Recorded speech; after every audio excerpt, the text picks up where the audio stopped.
everybody. And we have Danny on, and he is from Mirasay as well as Business Reimagined podcast. And the reason I wanted to have him on is because of two things. One, his outreach letter to me was amazing. So I was like, wow, how do you get in front of influencers and actually forge that relationship so you can start leveraging them and their audience? So I wanted him to talk a little bit about that. But then after doing some research, I started to notice he has this, what he calls ladder of engagement, that's remarkable. And so I wanted him to touch on that as well, because a lot of times when we think of engagement, we think of it as I put out something and everybody flocks to comment or flocks to give their opinion or flocks to communicate with us. And that's not always the case. So he has actually a process that he has put in play that works through different steps of engagement. And then lastly, a treat to you, we'll give you a way to get to his site and actually enroll in one of the courses that he is giving that allows you to build your online education funnel and streamline that whole process. So I've taken it myself. So I definitely encourage you to take it. It's short, it's not a long process, but it's an effective process. So Danny, I gave a long introduction. Thank you so much for coming on. Jeff, it's my pleasure. Your long introduction is making me blush. I'm flattered. Well, it's much needed. I mean, you have a lot of information that you're sharing with the world, and the business community can definitely benefit from it. So first, we always like to get a little context of who's speaking. That way, we get over the know, like, and trust issue. Mm-hmm. So tell us a little bit about your history. We always love to hear the rags to riches stories or the aha moments, the secrets to success. This is where we started. This is where we are. This is where we're going. So share with us your story. Yeah, absolutely. So I like to joke that I've been an entrepreneur for longer than my adult life. I quit school when I was 15 to start my first business.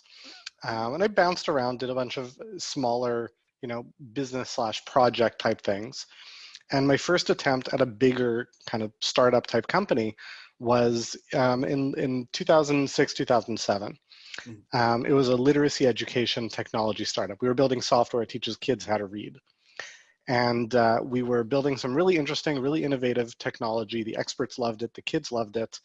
But I was a very young and very inexperienced CEO in what in hindsight is one of the most complicated industries on the face of the earth. And I missed something very important.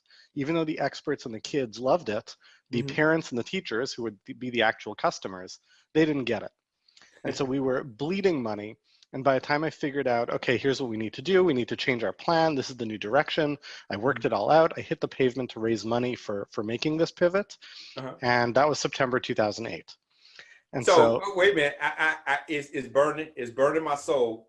So you tried the Zoolander approach. Building the Pretty much for kids that can't read good.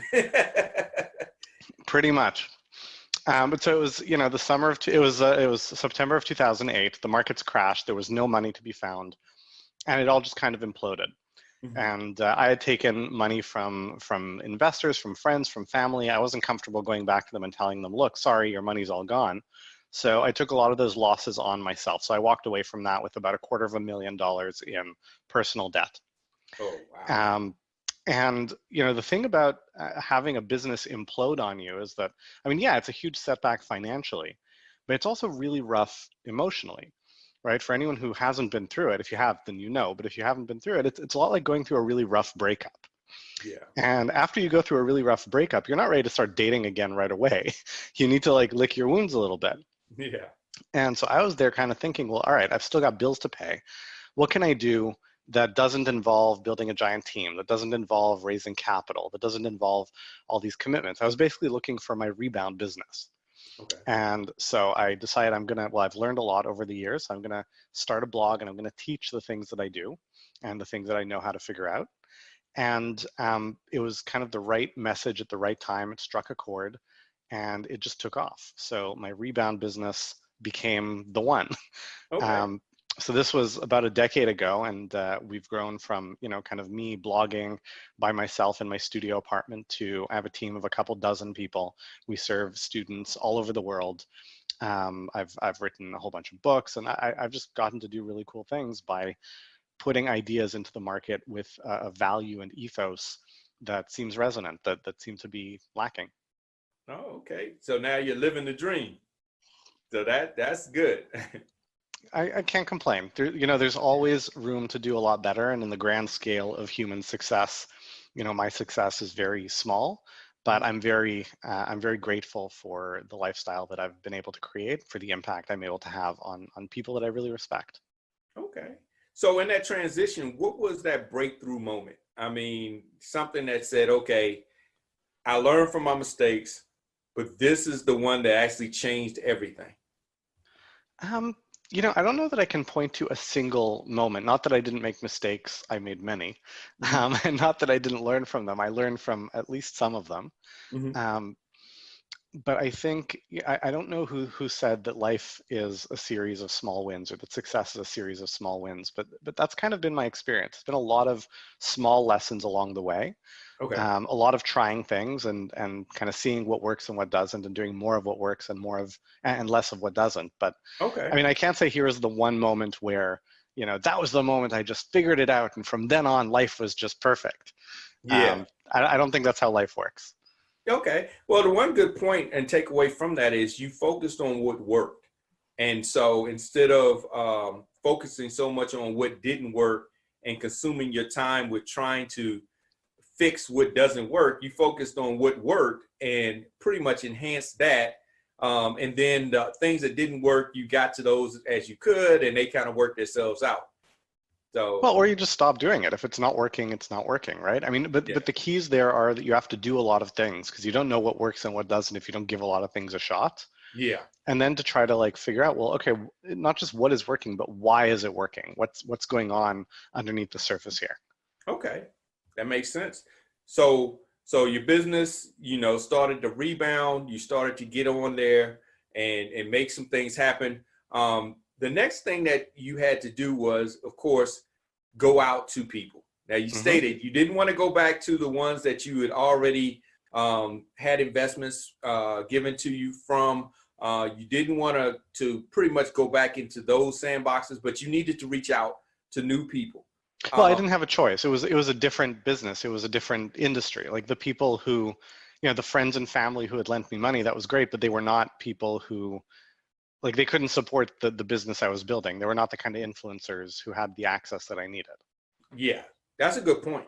That's a good point. So it's not anybody that has money to give. It's actually they have to have some sort of expertise or vested interest in your industry Hmm. versus just, okay, this is my rich uncle and I'm gonna just ask him for money because he has money. So Hmm. okay. And So when it depends what the gaps are in the business, okay, right? If you're building a complicated software product, I mean, that takes money and time. If you're, building a blog and looking to reach people, then, access to audience or leveraging of other people's thought capital is a lot more valuable. okay, that makes sense. That makes sense. So what does that outreach process look like? I mean, when you're outreaching to influencers, you want to get in front of their audience, leverage their influence on that audience. Hmm. What is your process or a process that you would recommend in approaching it that? Well, I think it always comes down to reaching out with a give rather than an ask, Okay. right? So it's not, hey, I really like your work. I think you have a giant audience. That's awesome. How about you showcase me to them, even just a little bit? It's like, who are you? Why should I help you? Yeah. But rather, the approach that I took was very much around, I'm a writer, and I create good content in that way. So I would read what's going on their site. I would do some analysis around what is the content that seems to do well. And Hmm. I'd reach out and say, I've been reading your work. I've been following your blog. I really like what you're doing. And I noticed that your audience seems to respond really well to this topic and that topic. Okay. And I have some thoughts about an article that I think would be very well received by them. If you'd like, I'd love to write up a draft. And if you're interested, you could publish it. How would you like me to do that and send it over for you to look at? Okay. So I'm not asking for, I mean, I am asking for something, but I'm offering something, right? If Yeah. someone is in the business of having a blog and publishing content, they're always looking for good content. Yeah. Yeah. Okay. That's easy. It's not hard to do, but so here's the interesting thing. Because I've coached and trained a lot of people about how to build an online type business, and the topic of how do I reach out to an influencer, it comes up a lot. And what I've found is that, getting that initial foot in the door, Mm-hmm. it's not actually that hard, Okay. right? You can reach out offering to write a post. You can reach out inviting them to be on a podcast. There are a bunch of mechanisms where you can get that initial outreach. Okay. And get some attention. And some people will ignore you because they're busy, and some people will ignore you because they're just not nice people. But most people will give you the time of day because it's just polite as long as you ask reasonably well. Okay. What really puts you over the top is not that first outreach, it's what happens after that. So I'll give you an example. I'll tell you a story. One of the first of these guest posts that I wrote, I got onto a blog called Copy Blogger, and I wrote this post of basically book recommendations. Here's a whole bunch of books that I recommend entrepreneurs read. It was that. That little site called Copy Blogger? Little site called Copy Blogger. And so one of the books that I recommended was The Art of the Start by Guy Kawasaki. Okay. And so a few days after the post goes live, I get an email from Guy Kawasaki saying, thank you for featuring my book. And I'm like, holy shit, it's Guy Kawasaki. I don't know if I can swear on this podcast. Oh, yes, you can. Okay, I'm like, holy shit, it's Guy Kawasaki. That deserves a holy shit. That's a big deal. So he says, thank you for mentioning my book. By the way, I've got a new book coming out soon. This is before he wrote Enchantment. Okay. How about if I send you a copy? Maybe you'll want to write a review of that too. I'm like, yeah, please, absolutely. So he sends me the book, and I get an email a couple months later saying, the book is coming out soon. If you're interested in doing an interview or a podcast, just let me know. Oh, wow. Now, this was just, I had been put, I'm sure, on his media outreach list. So that invitation was for the journalists at Slate. It wasn't for me. Yeah. But I jumped on. I was like, yeah, I would love to do an interview. Yeah. And he was super busy. We went back and forth a bunch of times to coordinate. And he says, okay, I can do it at 9 p.m. on this day. And this is the time he offered. I was like, sure, let's do it. I don't think he realized that I was on Eastern time. So this was midnight my time. But I stayed up till midnight to do this interview. And I had a copy of his book, and I read it cover to cover. And I was making notes of the interesting ideas. And what I was especially looking for was, what are the things about this book? What are the ideas in this book that are interesting, but not obvious? So what's the stuff that he probably doesn't get to talk about on most interviews? Okay. Right? So I was really prepared. I spent 10 hours. I got on this call. I interviewed him. We talked for an hour. And here's the thing, that initial getting a foot in the door with Guy Kawasaki, not that hard. He responds to a lot of his messages. He's a good guy, a lot of people are. And in general, really good rule of thumb, if you want to get a little bit of an expert or influencer's time, when they've got a book coming out, they'll be happy to get on every podcast and every venue. Yeah. But, in a time when Guy was doing hundreds of interviews, he remembered mine. Wow. Because I went above and beyond to be super prepared to ask good questions. And that turned into, we've known each other for a decade now. We're not close friends or anything, but he shares his books when they come out. He flew me out to a product launch at Google a few years ago. We've done a whole bunch of stuff. He contributed a chapter to a book that I wrote. And so the hard part is not getting that initial bit of attention. Yeah. It's turning that into something meaningful. And to do that, you really have to, whatever that initial little ask that you made, you have to go so above and beyond that you actually get noticed for that. Wow, this person really follows through. They really know their stuff. Wow. That is a great point.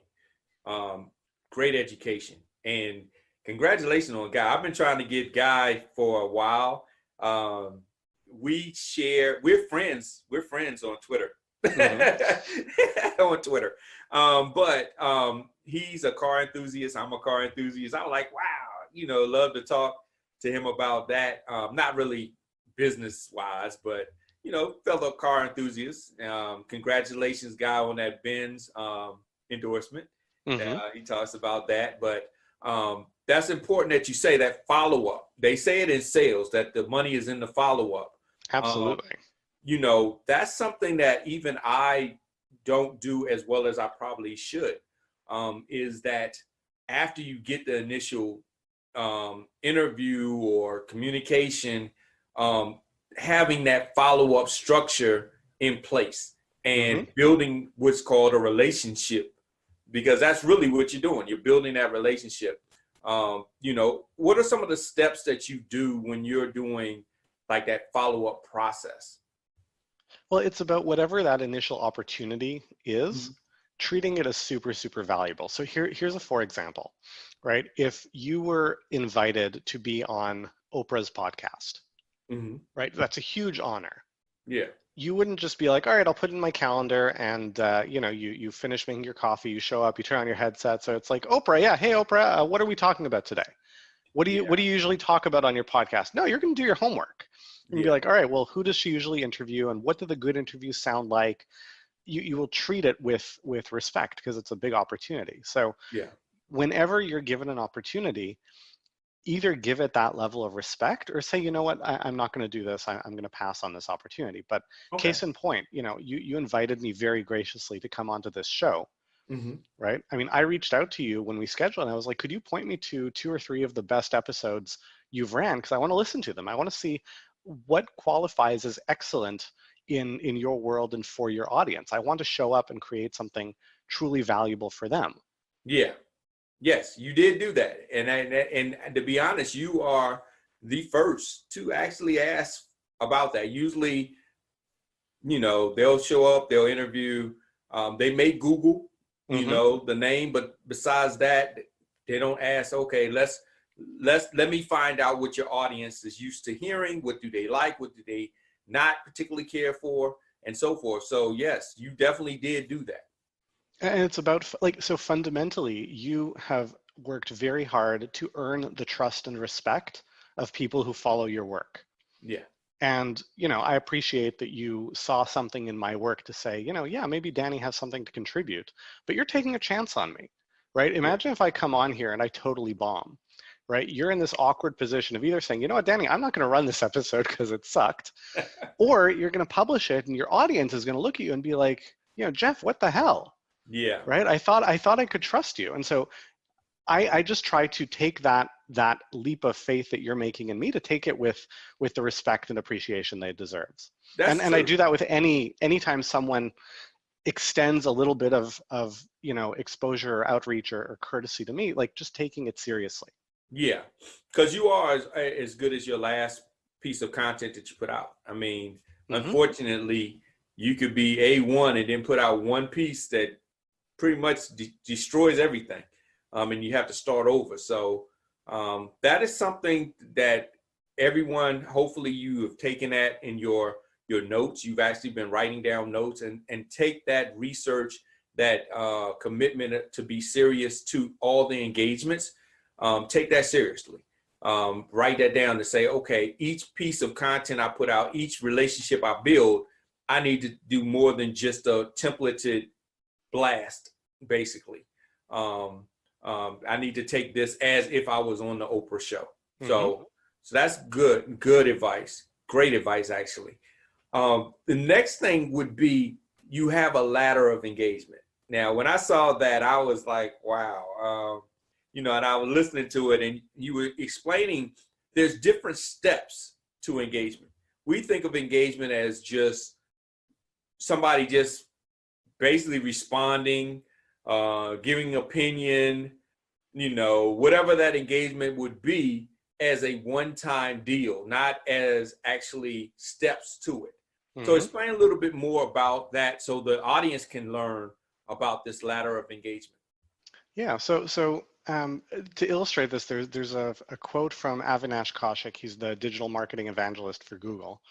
And he says when he talks about like analytics, when he's counting, customers, he's like, the definition of a customer for him is someone who's bought from you more than once, right? It's like, okay, they're really invested in the brand. They're not just trying, they're not just testing. It's like they're invested. Yeah. And engagement, I see it as a ladder. Like that's the metaphor, because people start at a place of, I'm not engaged, I'm not invested. Jeff who? It's like there's no connection. Yeah. Right. And you want to get them to a place where they're super invested in your brand, right? I think the word invested is very, very synonymous with engaged, right? Someone who's engaged with your brand, they care about what you're saying. They take it seriously. They give it weight.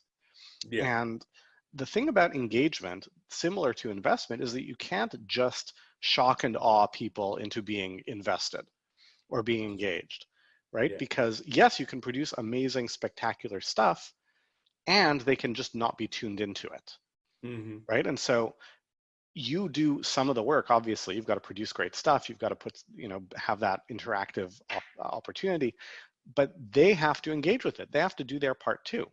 Yeah. So I see it as a ladder, right? And it's a lot like dating. Every time you interact with someone in a dating context, it's like, I'm going to give you an opportunity to deepen the relationship with me a little bit, right? Let's go from looking at my profile to reaching out and having a conversation to meeting in person for coffee to going out for dinner. Each time we can take it one step further. And every time you take that step further, I have to show you, wow, that was such a good idea. That was so worth it. Yeah. Right? So you Okay. push the boundary, you push the envelope a little bit each time, and then you more than justify their having made that investment. Okay. And the thing about investment is that we often think about that in terms of dollars, and spending a whole bunch of money is an act of investment, 100%, but so is spending 5 minutes or 5 hours reviewing your content, reading, absorbing. So is blocking off time in their day to show up on a webinar. So is, getting on a plane and flying to an event you're holding. There are lots of ways to invest in the relationship with you. And some of them will involve actual money, and eventually you want it to involve money. That's where the sustainability of your business comes into play. But it's about kind of engineering, how can people keep putting more and more of themselves into this relationship? Whereas what a lot of businesses do is they're like, give me your name and email address. So they do. That's the first investment. Yeah. And then they send out content. So you read it. It's like, great, I like this. What's next? Oh, more content. What's next? Oh, more content. That's like going on a first date. And then every subsequent date is just another first date. It's like, okay, is this going anywhere? Like, So that's Danny, how you end up in the friend zone. you mean I can't take the date to McDonald's over and over and over again and it be successful? Not over and over and over again. What if we order different things? Like chicken nuggets the first date, Big Mac the second date. I mean, maybe, right? You might have a first date where it's like, let's just have a coffee. And then the second time you're talking and you're chatting and it's this lengthy conversation. But at some point it's going to be like, are we ever going to leave McDonald's? Are we going to go somewhere else? Are we going back to someone's place? Where is this going, right? There's always this implicit question of where is this going? Or has this plateaued? All right, maybe we're not dating. I thought we were dating. Maybe this is just, we're just friends who hang out at McDonald's. And maybe I want that, maybe I don't. Yeah. And it's interesting and very key that you mentioned that people invest more than just money. I know Gary Vee speaks about it. He says, he's pretty much wanting your attention. And I noticed even with your post, you had the quote that stated that people invest, what is it? People spend more than their money. I think I'm batching up the quote itself, but it was the one thing that caught my attention when I actually clicked it to listen to more. Because I was like, oh, wow, people spend, because when you're in the business mindset, you're thinking profits and you're thinking just revenue, just money.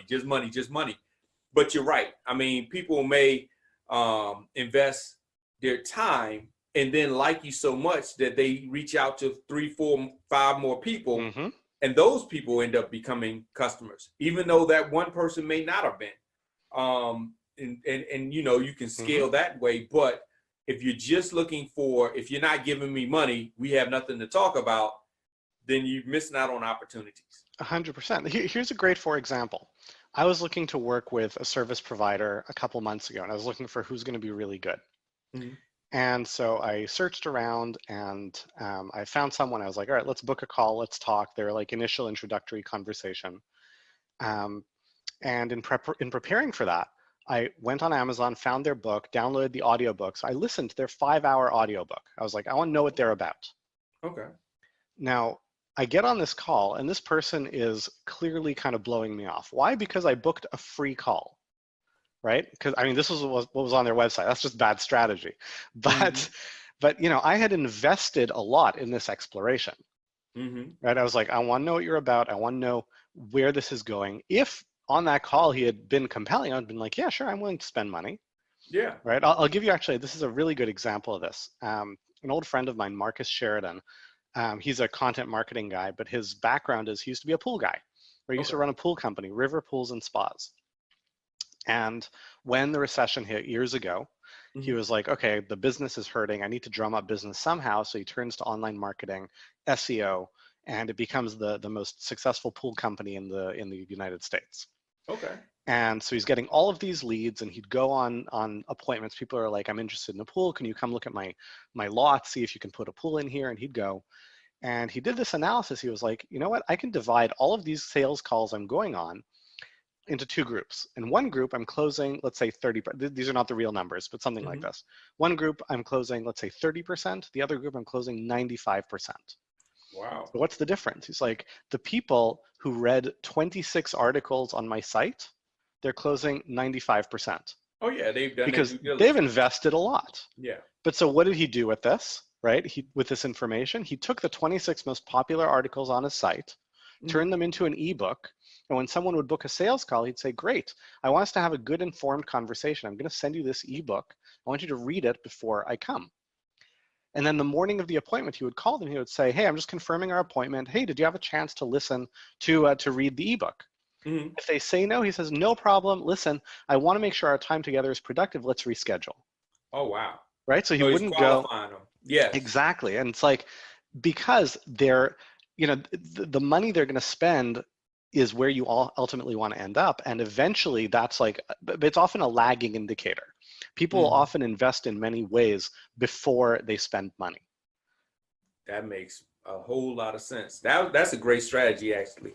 Wow, that is a big strategy. And for your missed opportunity, if they would have known you took 5 hours of your time to do the research, that should have indicated an easy sale. And it's amazing how they missed that opportunity because of that. I mean, I've had so many calls myself that I'm like, y'all clearly are just going through a script. And now what could have been just a small margin of relationship is dissipated because I know I'm just a number now. Yep. So I have my emotional ties are disconnected. I had a call like that yesterday. I was driving back from Orlando and somebody called me out the blue trying to pitch me on a cruise, a free cruise or whatever. And I actually gave them the entertainment because I was driving for 6 hours to let them see what they can do. And they were batching over it so much. I could tell that they were just stumbling over the script instead of just free flowing it, getting to know a little bit about me. The only qualifying question was, are you over 25? And I said, yes. And they said, oh, well, you qualify. And I was like, how is that a qualifying question? And so they're going in trying to sell me on this script. And I'm like, guys, first of all, if you let me talk a little bit, get to know me, what I'm interested in. Do I have a family? Do I not have a family? First of all, big question, am I a germaphobe? Coronavirus going around, not too many people taking cruises, So it's like they never got a chance to give us an opportunity to build a relationship. But let's say I would have came in through a cruise site and they would have tagged where they knew I watched their videos and I did a little bit of more research than just stumbling upon their site, then chances of me closing would have been higher. Because if I'm budget conscious, I know getting a cruise right now would be probably the lowest prices I'll ever have because of the coronavirus and nobody's cruising. So it is important to do that research, figure out what are the key points that people have with you that y'all can relate on. How engaged are they? Do they need to be re-engaged? And we're going back into this ladder to find out what that looks like. But do they need to be re-engaged? And I love what your guy did. I love the fact that he pre-qualified. Instead of wasting both of their time, he pre-qualified them. And he said, okay. And the key is that, the more engaged someone is, the more you can justify investing in them, right? Because that lead is worth so much more to you. Yes. So, not every single person who reads that ebook is going to buy, but it makes sense to get in the car and drive to their house and talk to them because they're a very good lead. Whereas Yes. doing that for everyone who just stumbled onto your website, that's not as worthwhile. Exactly. Exactly. So, I mean, it is that understanding where they are in the ladder.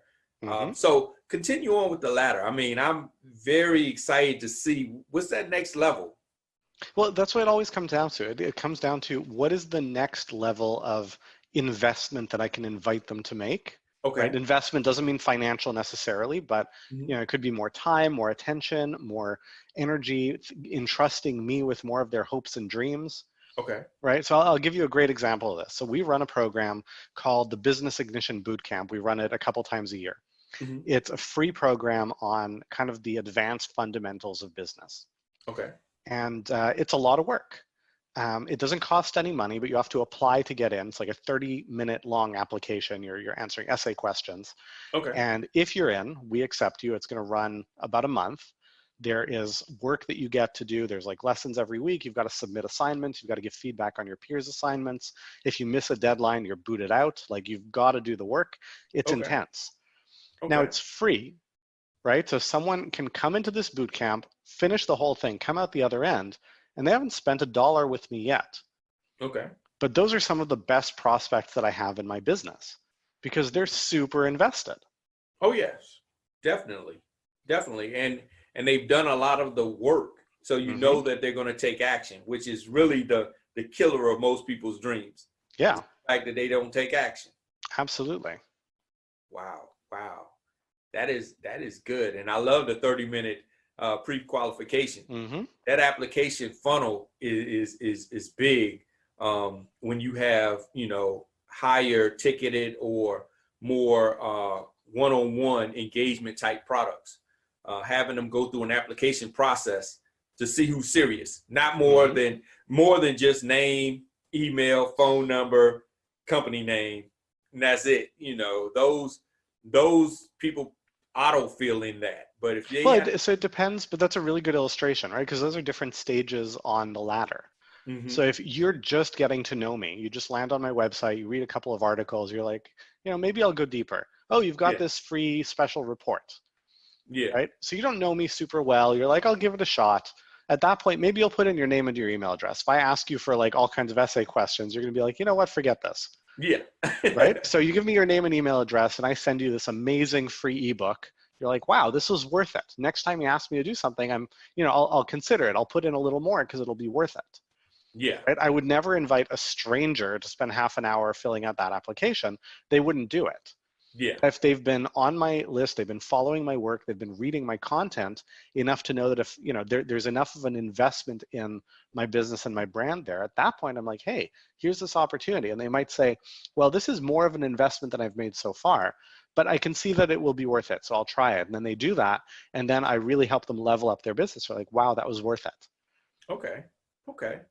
So for everybody, shameless plug, for your first level of engagement, he actually has a free boot camp, and you can sign up, and it only asks for your name and your email address. That's That's it. right. And you can sign up, feel it out, see how it works, and then we'll talk about the next step. But that, go to it's mirasee.com, Mm-hmm. and you can sign up right there. And it's just 2 lines that you have to put in. So it takes you 10 seconds.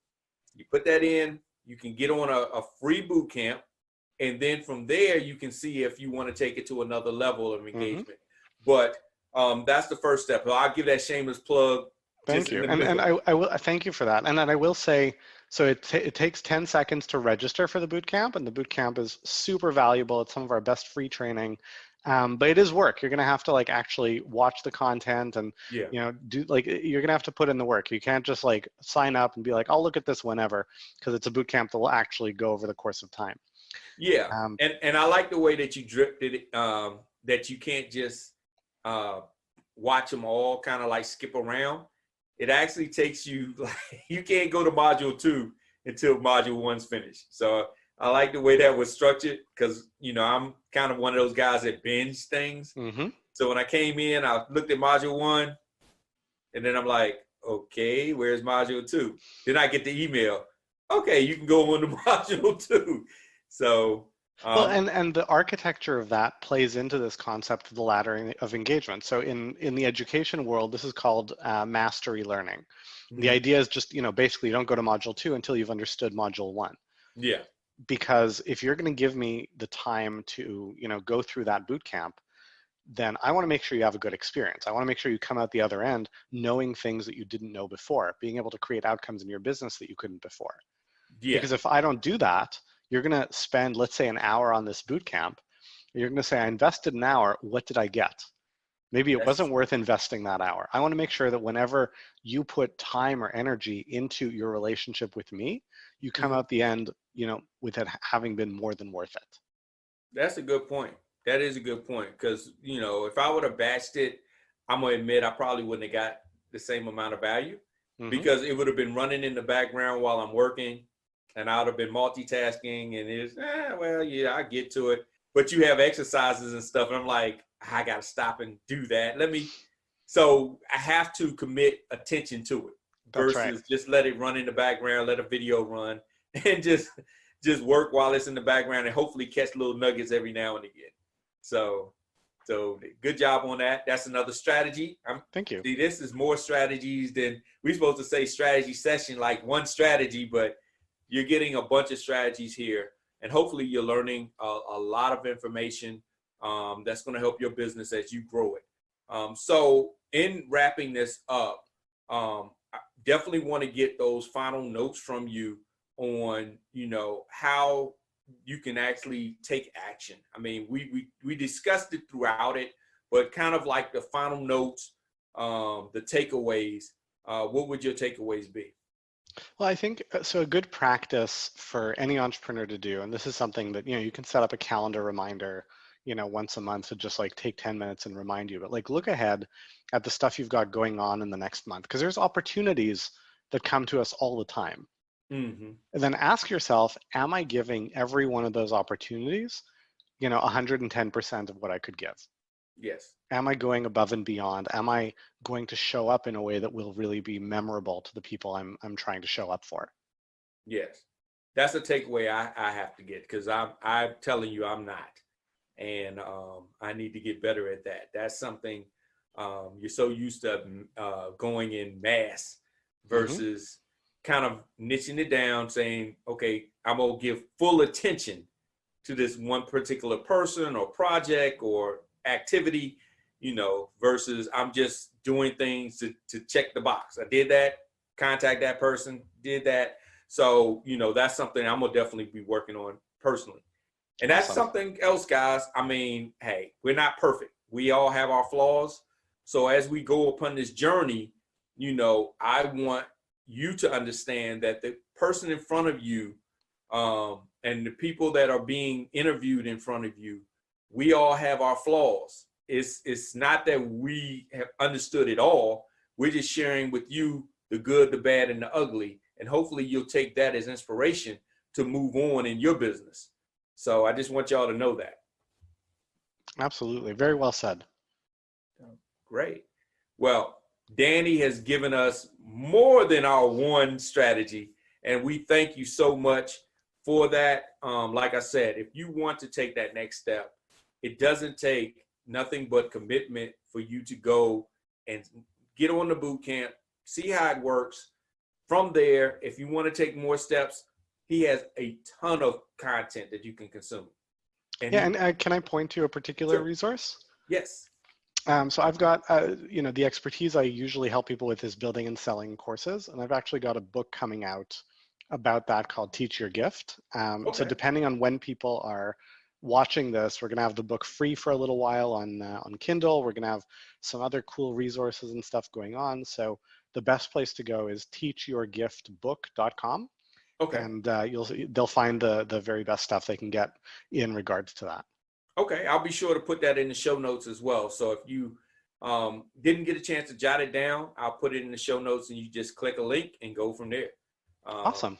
So that is definitely a good resource. Remember, you are one activity away from being successful. You just got to keep at it. So thank everybody for coming on the show, listening to the show. Thank you, Danny, for coming on to the show. And once again, we always request feedback.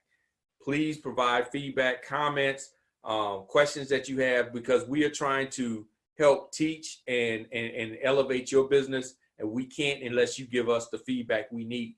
And that feedback can be here, the show, comments. It can be on the site. If you're a Marketology group member, it can be within the community there, or even on Danny's site. Provide him feedback, because he can help build different pieces of content, whether it's books, courses, coaching programs. He can help build that with the comments that you have, but we don't know what you need unless you let us know. So thanks again, Danny. And thank you. Everybody, look forward to getting your comments on this, and looking forward to seeing you on the next episode.